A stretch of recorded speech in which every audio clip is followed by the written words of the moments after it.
Each year, there are more TV sets with a diagonal of over 100 inches available on the market. As a result, the choice between the TV and the projector does not only indicate a preference of a large or a small screen. It is now a practical question, as nowadays both devices are capable of delivering the maximum size we are looking for. It is time for a serious analytical comparison of the two devices, based on a 100-inch Hisense U7KQ mini LED TV and a high-end JVC RS540 projector with ADO screen. Are you curious? Let's get started.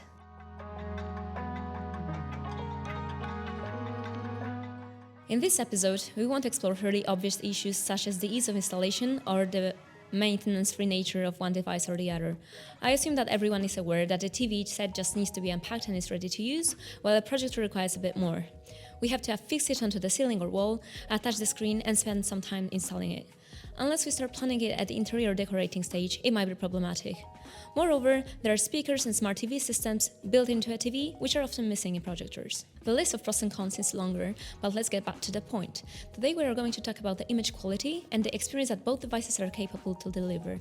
Let's break it down into its essentials. We consider a picture to be of quality when we have ensured, first of all, high brightness, deep blacks, rich palette, and correct color reproduction, as well as good image sharpness and detail.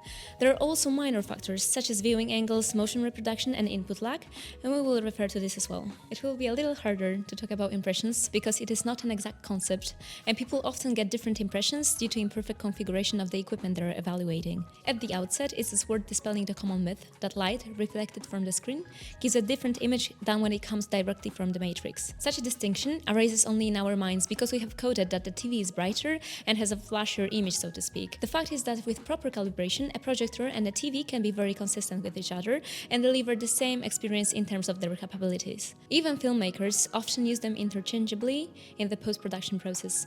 Many will probably disagree with me and argue that the image from a projector has its own character because it is darker, in a specific way fuzzy, and more analog than from a TV. As for brightness and colors, as I mentioned earlier, it is a matter of configuration, while as for the rest, I agree. However, if we like the equipment for its characteristic flaws, not for its advantages, then creating such comparison is fundamentally meaningless. Let's also take into account that manufacturers, improving new models, try to get rid of such features as out of focus, lens distortion, rather than deliberately preserving them. Well, let's get to the point. Today, we'll examine the Hisense U7KQ 100-inch LCD TV with mini LED technology. We can say that it's an entry-level representative of a premium segment. The competing projector is a JVC RS540 combined with ADO's white matte fabric. Although it is a model launched several years ago, there is no better successor at this price to this day. The value of the devices is similar, as both of them cost around $4,000, so this will be a fair comparison. I will also try to discuss on an ongoing basis what would happen comparing both cheaper and more expensive devices. So let's begin with brightness. With a projection size reduced to 100-inch, which is the size of a TV, the projector is able to deliver 140 nits. This is more than enough to watch movies after dark, and as you can now see, the brightness does not deviate from that of a TV. Of course, the flat screen can be adjusted to shine more intensively, but this will not be comfortable in a cinema setting. It can be said that with ordinary video content, both devices have a tie in this category. However, the situation changes drastically when we turn on the HDR content. It doesn't matter whether it is a movie, a TV series, or a game, and whether it is a regular HDR or Dolby Vision, it definitely favors the TV. The brightness of a projector is limited by the power of the lamp or laser, and there are no devices on the market that can do as good as a TV in this respect. Even if you spend $15,000 on a device and install a glossy screen, at most we will exceed the barrier of 200 nits. In case of TVs, such values are reached even by screens for several $100s. In HDR mode, there is never too much light because it does not so much increase the brightness of the whole picture, but it enhances individual effects. As you can see yourself now, the U7KQ, which is able to crank out about 1000 nits on average, simply destroys the projector. People interested in this topic often fall into two categories. Some say that HDR on a projector just doesn't make sense, while others think it works great on the short-throw projectors like the Hisense Laser TV, which support Dolby Vision. The facts are that HDR works fine on high-end projectors, but its translation to image quality is poor due to limited brightness, and it's a huge gap to TVs. The topic of brightness is also crucial when viewing in outdoor lighting. Those 140 nits of brightness from my projector, or even 200 nits on relatively bright short-throw projectors, for example Hisense Laser TV, will only allow comfortable reception in very little sunlight. What is little sunlight? Look at this example of a living room with lots of glazing. If we lower all the blinds and leave only the upper windows uncovered, we can say that we have not very sunny room. And for me, this is the limit of comfortable viewing. As soon as we start to open the blinds, the picture becomes less and less visible because it starts to sink into the brighter surroundings. And how does the TV perform in this case? Well, many more nits of brightness provide much better results, and even if the red light reflections are more visible, the picture looks much better. Also, daytime viewing on a projector, if at all possible, will certainly not be qualitative. It is time for the second most important category, which is of course contrast. In dark scenes, as you can see, the image from the projector is quite good. It is worth mentioning that the RS540 has been the best contrast projector for many years, and there is still no competitor that clearly beats its score of 16,000 to 1. The problem begins in mixed scenes. Light reflected from the walls returns to the screen and illuminates its blackness. This is where the room conditions affect the picture, because we will get a different effect from a moderately prepared living room like mine and another in a fully blackened room like our test lab. On the other hand, even in the latter, the contrast will drop many times during the scenes such as are now displayed on the screen. In the case of a TV, the effect of the environment is completely negligible. However, this doesn't change the fact that TVs can also have extremely different performance here. A cheaper TV without mini-LED technology, for example the 98-inch TCL P745, will lose in this category to the JVC projector overall. On the other hand, an OLED TV or a high-end mini-LED such as the Samsung QN90D or TCL X955 would completely crush both this and any other projector. Well, except Christie projectors with Dolby Cinema, but commercial solutions worth $1 million are unlikely to be an apt comparison. Another issue is also that the more popular, cheaper DLP projectors such as Optoma UHD55, Samsung the Freestyle, or all the Chinese solutions from Xiaomi and similar manufacturers, offering a contrast ratio more than 10 times lower than the JVC RS540 at the start, so it would fall off in this confrontation in the run-up. The issue of contrast has another side to it. Viewing in the daytime on a projector is a complete flop, and it is futile to look for a solution. The screen always is a reflective material, which implies that any other source of light in the room will drastically reduce its quality. Let's see again the scene we watched in the dark. Now we'll just turn on some light in the hallway. As you can see, their surroundings did not particularly brighten up, but a widescreen did. And now we'll go a step further and turn on little side light in the living room. You can continue watching, but the depth and plasticity of the image is much worse. Unfortunately, in order to talk about any projection quality, we need to isolate ourselves from external lighting. My clients often set aside dedicated rooms for this purpose, or if they want to use it in the living room, they install airtight window blinds, which must be closed before the screening.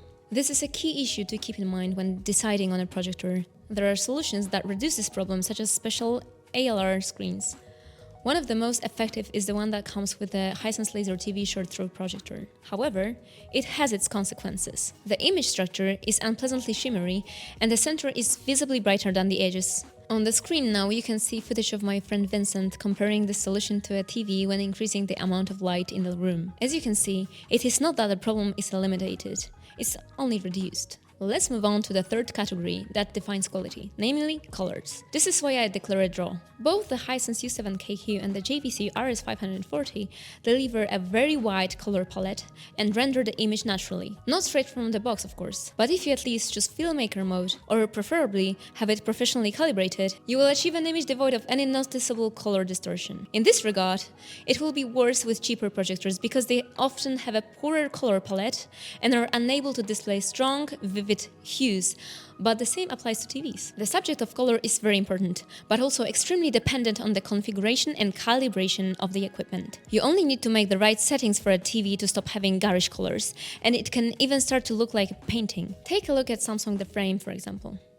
This is a message I would like to clearly address to people who reproduce the myth that the light from the matrix is always different from that reflected from the screen. Time for the topic of image sharpness and resolution. Here again, easy points for flat screens. With a TV, the image is always sharp, and with projectors, well, here it is much harder.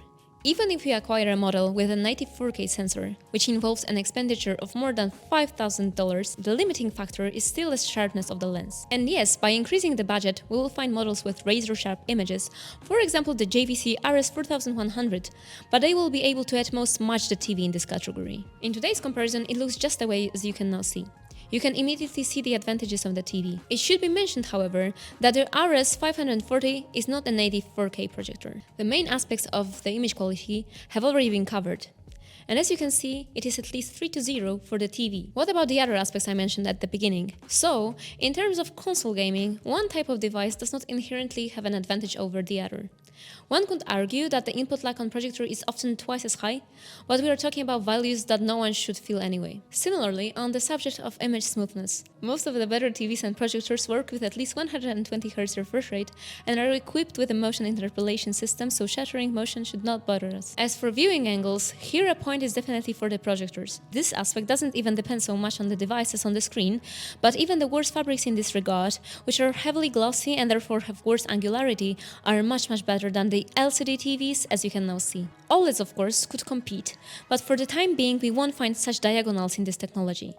When putting projectors in competition, we have to talk about the large diagonal segment, and LCDs dominate in this. As you can see, when we go through every aspect of the image quality like this, it doesn't look good for projectors. Well then, why do these devices find buyers at all? And above all, why did I, one would think a critic, decide to install a projector in my home? There is one right answer to this: size. 100 inches seems large, as viewers found out after the last video on my channel, but for projectors this is no challenge. 130 inches can be found directly in a store, such as Media Expert, and in individual configuration we can quietly reach 150 inches and even more. There is a difference whether we will watch from less than 4 meters like this or like this, and that for the time being we will not get on a flat screen, but also until time. Nowadays, we can easily buy 100-inch screens from popular manufacturers, which are not at some astronomical prices. If we have a really big budget, we can even get 115-inch, but the field of possibilities ends there. At least for today. And this is the most important bastion of projectors: huge diagonals that allow the viewer to immerse himself in the image. The snag is that the TV market is also migrating in this direction and thus throwing a tough challenge to these devices. A few years ago, it was impossible to buy a TV larger than 80 inches, so you would see projector installations of 90 or 100 inches in homes. Today, incomparably fewer people are installing a projector to get that size when they can buy a TV with an identical diagonal. Completely unsurprising. That's why projectors are migrating higher to sizes not yet available for the flat panel displays. However, this race will not continue indefinitely. After all, not everyone has the conditions to view images 115 inches and larger, even if the equipment is cheap and readily available. Does this mean that the days of projectors are numbered? About that, I have no doubt. Even commercial cinemas are already starting to test solutions based on micro LED displays. However, I don't think these devices will go away into complete oblivion. After all, there are two more things that need to be mentioned. First, the projectors are easily portable. The smaller ones can easily be taken on a trip. A perfect example is Samsung the Freestyle, which can simply be put in a backpack. The second issue is a matter of architecture. We can mount the projector so that it can be seen and hide the retractable screen on the ceiling. The TV, on the other hand, will be a big black rectangle hanging on the wall. And finally, there is the magical aspect. To me, turning on the projector is always associated with the smell of roasting popcorn and the whole ritual of watching something with attention and concentration. And this is no disadvantage for TVs, just pure psychology. When we have to spend more time and preparation on something, it's often more enjoyable. So as you can see, on the technical side, projectors lose quite sternly on points to televisions overall and have no chance of generating such picture quality in the most important fields. Nonetheless, they are still doing well, and there is a shortage of reasonably priced flat screens over 100 inches. The situation will surely change in a few years, and the frontier will move. Today, if we are looking for something to watch and we are limited to width of 2.2 meters, I would definitely suggest a 100-inch TV. I too will probably sell my projector in a few years, when sensible TVs of 130-inch come to the market, which is what I get in my system now, and I can't fit more on the wall. Perhaps viewing will become less ritualistic, but at least you won't have to sit in 1% darkness to get a quality picture.